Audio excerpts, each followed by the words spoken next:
Digital Media and Tech in Dubai is back with episode 4. Our brand new podcast focuses on bringing listeners topical segments and informative conversations with local experts, exploring the latest news and developments in the digital media and tech scene in the burgeoning international city that is Dubai.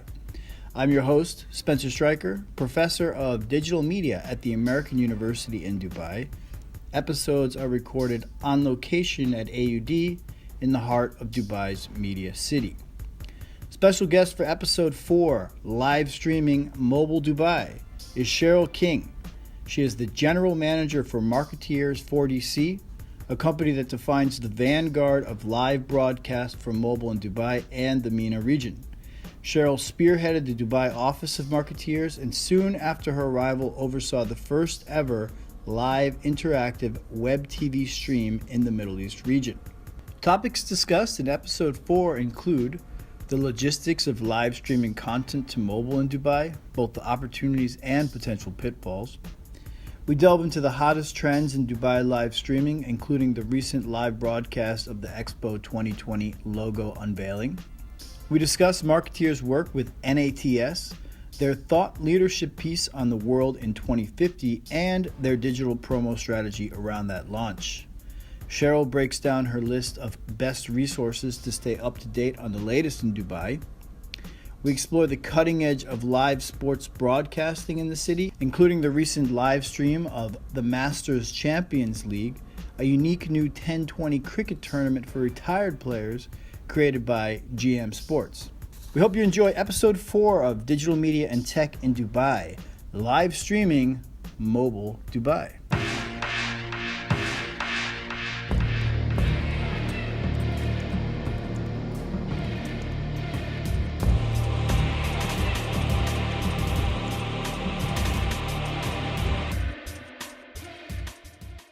To begin with, Cheryl, why don't you tell me how you came to Dubai? So me coming to Dubai was a series of coincidences, I think. I was working for a broadcast agency in London for 5 years, which was Marketeers 4DC, so a big international broadcast company.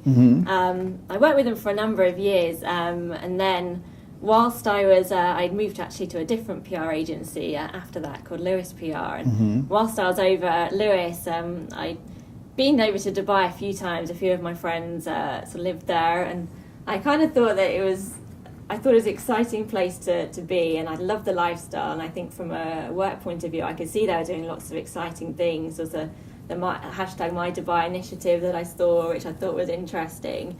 I think I was looking for my next move, and my CEO of Marketeers actually approached me on LinkedIn and mentioned that he was looking to open up an office for Marketeers out here in the region. So the first time they branched into the Middle East, and they were looking for someone to come on board and help run that operation. Very cool. Yeah, so you got to in essence spearhead the initiative here in Dubai?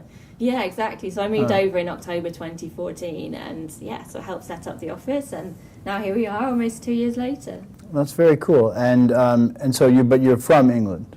Yeah, from England. Obviously, from your accent. So you can tell from the accent. Yeah. but not from London. No, I'm originally from Birmingham, so I started off my career, I guess, in PR from working at a PR agency there, and then made the move down to London. I kind of thought if you're going to sort of really do well in PR and in the comms industry, London is where you sort of need to be in this sort of right. That's kind of, I guess, where everyone sort of goes, kind of like New York in the United States. Yeah, absolutely. And where did you do you did your undergraduate at Cardiff University? Yeah, that's right. So studied English literature in Wales, which is always an interesting one. But yeah, I loved working at Cardiff, and it was a great sort of 3 years to sort of be amongst all the kind of different undergraduates. And I did an English literature degree, so probably influenced my decision to kind of go down the sort of PR route, because I loved the kind of writing side. Okay. And whilst I was at Cardiff, I did a few different sort of placements, and working on the sort of student newspaper there, and then doing a bit of work experience in advertising companies, and then going to a radio station, Capital FM in Birmingham as well, on a few placements, and I kind of got a different feel for different areas of the media, and it was sort of at the placement at the radio station where I got quite interested in broadcast. I see. And that sort of led me eventually to go down to London and work for Marketeers. Well, that's relevant for our students because they're going to want to know how they can break into and get a cool job in industry. And so your path through an English literature degree at Cardiff University is particularly interesting. And you did a series of kind of internships and then sort of from there moved into broadcast? Yeah, exactly. And I think I was always quite keen to just try out, because I think it's very much theory-based in the classroom when you're writing sort of essays for English literature. So it's about getting that kind of, that sort of knowledge and I guess experience and on-the-job training as well. And working for the radio station was excellent because I sort of saw how interviews were put together. Right. I saw how interviews sort of took place in the edit suite, but then also from a marketing perspective, I could see how the sponsorship works and how sort of the commercial aspect of the radio station worked as well. So yeah, it's an interesting. So you got hooked on it, in other words. Yeah, definitely like made me interested in everything about radio, and I think from there. I was keen to kind of explore a bit further, but more on the kind of, I guess, commercial side rather than working straightforward for the radio station itself. But yeah, it's a really good time and very interesting. So let's talk about Marketeers, which is the company that you kind of spearheaded the Dubai office. And your specialty for the company is basically doing kind of live broadcast. And with regard to that, specifically live broadcast for mobile, correct? Yeah, exactly. I mean, Marketeers came out to the region. We have a big kind of live streaming proposition from the UK, and I think one of our motivations for coming across to the MENA region was really to sort of look to see how we can embrace the live streaming angle. We were getting a lot of briefs when we were in London for clients looking for us to service the region. So whilst we were doing that remotely before, because we were getting so much volume in terms of the workload, we thought it necessitated an office over here. And actually that's one of our big sort of unique selling points, I guess, which is live streaming. Right. It's becoming a lot more popular out here now, and what we do is we can live stream straight to mobile, straight to social channels, so through LinkedIn, through Twitter, through Facebook, but then also through traditional media portals as well. So we were lucky enough to be behind the first stream to the region a few years ago, where we streamed straight to Communicate magazine, which was great because it was a live and interactive broadcast. So people were submitting their questions, they're sending them across to our moderators, and it was all streamed through the media portal itself. And what was that content? So that was the first live stream in the region, and what was the content of that? The content was all around, it was called the Great Talent Debate. So it was looking at big issues around the recruitment of talent for the marketing sort of jobs and professions, which is quite an interesting one to have a look at. And it was looking at how we can entice talent to come across to work in Dubai and the region.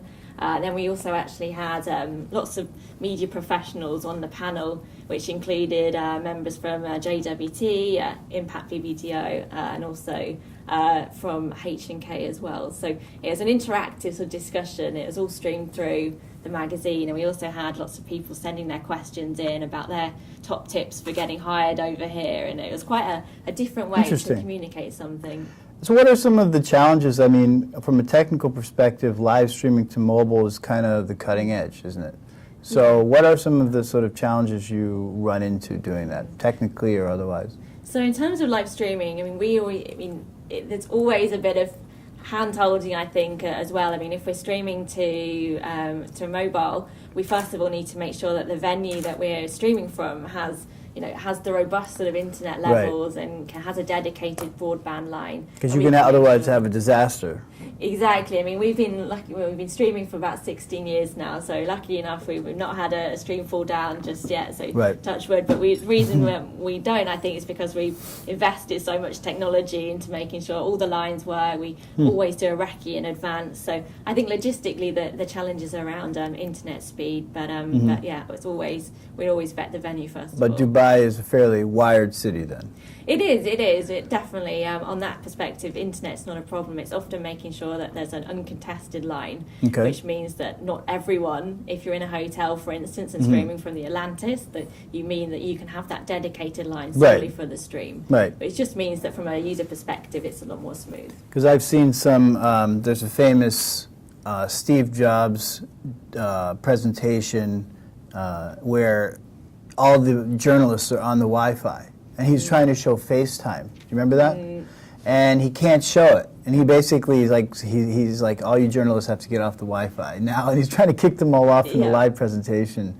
And so we've seen how like that can go pretty sideways if you can't control the Wi-Fi. Right? It's all about, I think, doing the due diligence beforehand. So you have to make sure. And there's ways you can get around that as well. I mean, if the internet was a problem, I mean, for instance, we streamed live for a whiskey brand, so a bit difficult out here, but back in the UK we streamed for them up in the island of Islay in Scotland, and that was a very remote island in the middle of nowhere, no broadband whatsoever, no wired connections. So to do that, we had to have a satellite truck come on board. Then we could get the direct link out from there, which is often what the TV channels do when you're doing the down the lines anyway. I see. So there's always ways around it. But okay, so you've figured out various ways to sort of problem solve it and hack it so you can make it happen. Exactly. There's always interesting things. I think working in Dubai, there's always something that crops up, which is always interesting along the way. But yeah, we always manage to do well. So it's all been good. What's hot right now in live streaming in Dubai then?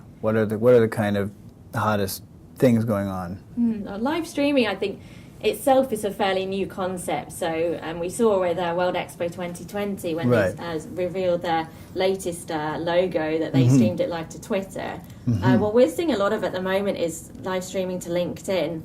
We find it's an excellent platform to reach that B2B audience. I was not even aware you can live stream to LinkedIn. How long has that been happening? It's been happening, I think, as much as it's always been possible. I think just not many people do it. Exactly, and I think it's something that's growing a lot. I mean, LinkedIn is still fairly, I think, not serviced as perhaps as well as it should be out here. I think there's so much more potential that communications professionals and brand professionals can get out of tapping into the LinkedIn audience. So let's talk about the Expo 2020 logo launch. What are your thoughts on that?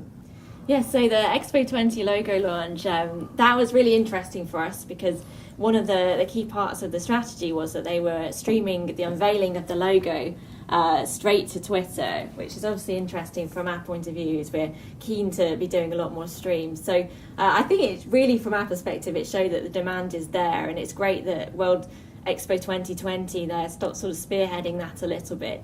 And from a kind of point of view, that I think it's quite interesting the way that they're looking to do it, because the whole connecting minds part of their logo is very much aligned to digital. It's all about technology and innovation, and Dubai is very proud and always quite keen to try new things and push the frontiers a little bit. So the streaming was very, I think, very important from a regional point of view in showing that Expo 2020, they want to leave a legacy, and perhaps it is the streaming, and it's through the digital side of things as well. So we thought it was great that they streamed through Twitter. I think there's things that perhaps that could be built on for next time. So doing a lot more in terms of the pre-promotion. I think there were around about 2,000 people that watched it. That was my next question. What was the impact? So 2,000 people watched the live stream. I think, there's 2,000 people, which I think was fine. I think that could definitely have been built on in terms of pushing that more through Twitter for the pre-promotion. So getting people to tweet in their questions, having the hashtags. So in other words, if Marketeers was in charge of it, it would have a bigger impact.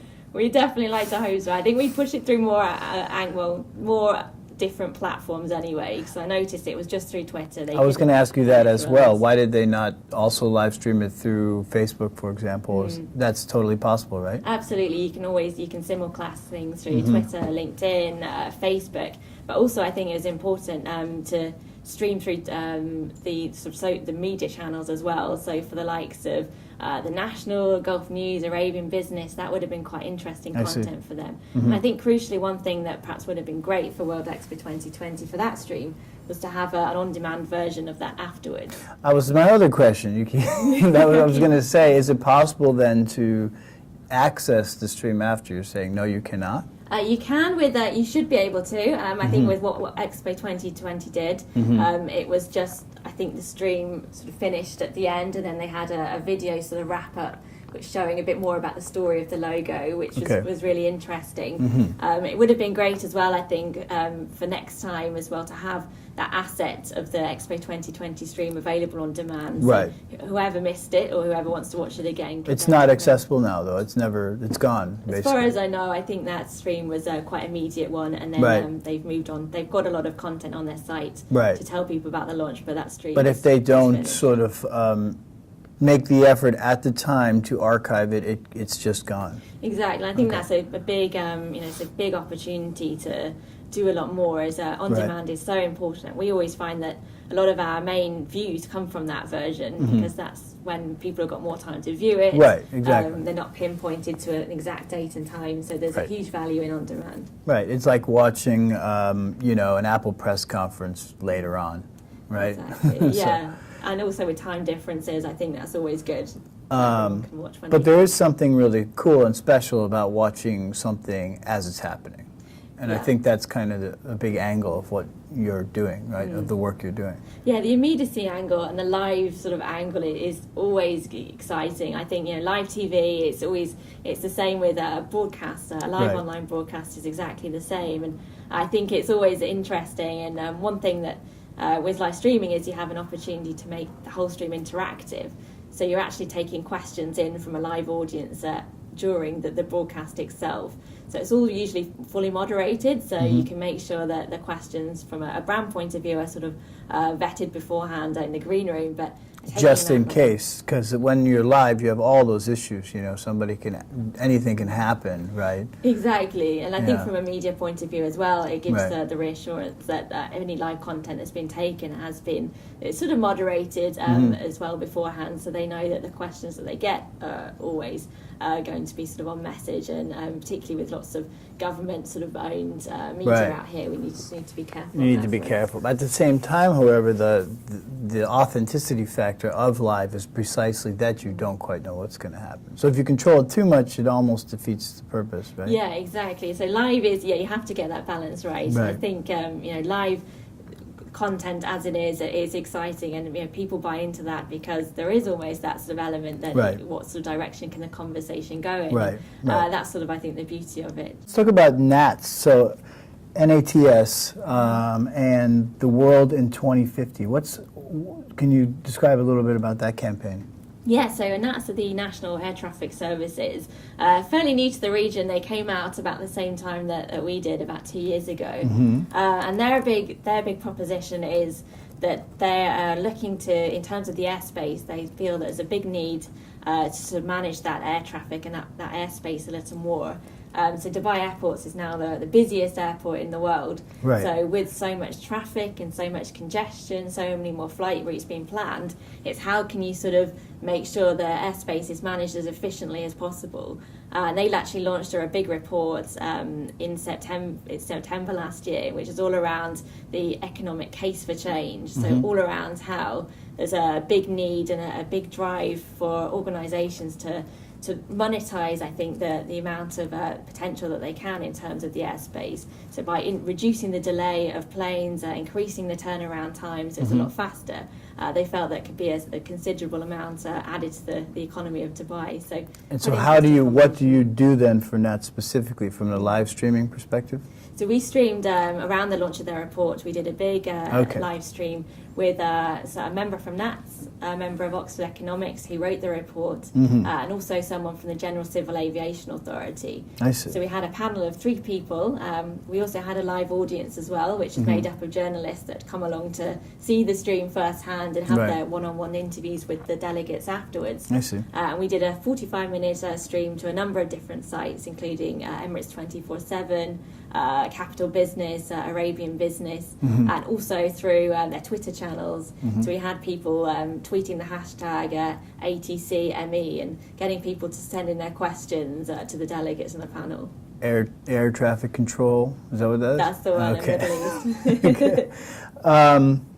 Okay, very cool. When they say the world in 2050, what is the vision for that? Is that just about Dubai? Is that about Dubai's airport being the number one international airport with optimal efficiency, or what's the vision around that? Yeah, it's a big challenge. I think the world in 2050, and we created a big thought leadership piece with NATS, building on what they feel are the challenges are currently and how we can get to where we want to be in World 2050 in terms of efficiency. I think Dubai is very much as the central hub, and it's a gateway to the Middle East. It's to the East. It's a big gateway in terms of tourism and business travel as well. So it was basically how we did a big piece for them all around how we can really sort of embrace where we are in the region and look to capitalise on the fact that we have got the busiest airport in the world now, and how we can basically work with sort of different sort of government and policy makers to make sure the airport and the air traffic management is managed as efficiently as possible, so we can cater for this growing demand, this very mobile population. So it's quite an interesting piece, and we did it through a lot of statistics, which were flashed up on screen through a video, series of different interviews. We also interviewed the CEO of Dubai Tourism about the growth of tourism in the region and how that impacts on sort of population figures and movement. And then we went from there, but it was a nice sort of piece anyway, summarised it all quite well. Part of my goal for this podcast is that it should be like a resource for Dubai-based professionals like yourself, academics, students, but people that want to know about the world of digital and technology in the city and in the region. To that end, what are some of the resources that you look at to stay plugged in? Because obviously I get the impression that you don't really know what's going on. The National's a great one. Always quite interesting. I like the format of how they lay it out on the site. I think sometimes it's quite user friendly. I find some of the websites it's less sort of easy for me to pick up things. But then I also think I think Arabian Business is great because it always seems to it's got a very intelligent approach, and I think how it breaks its stories very quick. It's very analytical. The journalists are very diligent when they speak to people, and I think Gulf Business is a great one as well. It's quite similar in its approach, and you have the print publication as well as the online. So there's always some interesting aspects there, and I think the journalists there are great. But I think also, from just the general sort of knowing what's going on in Dubai, 7 days is good as well. The team there always looking to create interesting content, and they're also always quite keen on the video side as well. Anything on that kind of how-to side. I know the sports team as well. They're quite keen on that sort of content. Yeah, I saw them. They had a fairly big presence at the Dubai Sevens, right? In terms of the sports angle, for example, what are you guys doing in that regard? That regard? So sports angle, we do. We have a big team globally. We look after Adidas on a global scale. So we do a lot of social video content for Adidas. We also launched the new Manchester United kit through a series of social videos, and I think that's interesting itself. I know Instagram's now 60 seconds in terms of the video content that you can put out. So it went from 15 to 60, is that what it was? Because it was 15, right. So I think that's a good opportunity for brand marketeers, because now suddenly you can say a lot more within a bit of a longer period of time. So that's very exciting on that front.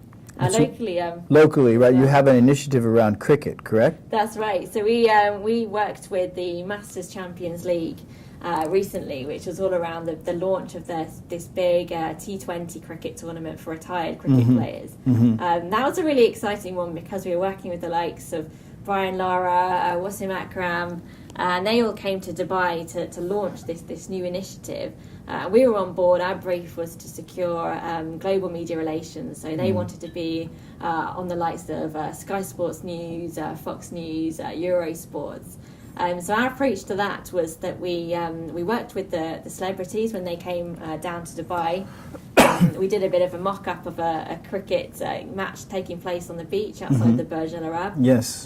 Then we edited together some B-roll. Got that out literally, I think, within 2 hours of the content being filmed, so we know that because it's news, we need to get it out fast. Door. And we worked with some BBC-trained cameramen, very much quite astute in the fact that in terms of the immediacy and the news angle of things. And how did it go? Yeah, it went well, actually. We had some really nice pick-up from likes of Sky Sports News, all the sort of different broadcast channels and online channels as well, because we had some South African players. So the likes of SA Cricket Online were quite keen on the content. 7 Days were keen as well. So, and that video, we produced a more kind of standalone video as well, which had a bit more about the press conference, which was good from a sort of client perspective, because we were sort of ticking off all their key messages. And that was another asset that then we sold in afterwards. And again, that on-demand version that we have, it's continuing to a bit out. So I see. It's a lot of value. Well, where is it playing? Through YouTube at the moment, okay. and also we have a lot of the press covered that initially as well. So that sort of content is still on their site, but just further down now. Is that on your YouTube channel? We uploaded it to the Masters Champions League channel, I see. so we can drive content to the website. What is the future like for Marketeers? What are your initiatives you're looking at, and how do you see the roadmap ahead?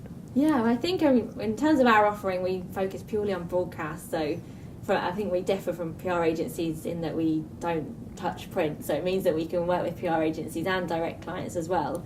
Our kind of unique selling point is the live streaming, I feel, and I think our ambition and ultimate goal would be to work with World Expo 2020 and to become their official streaming partner.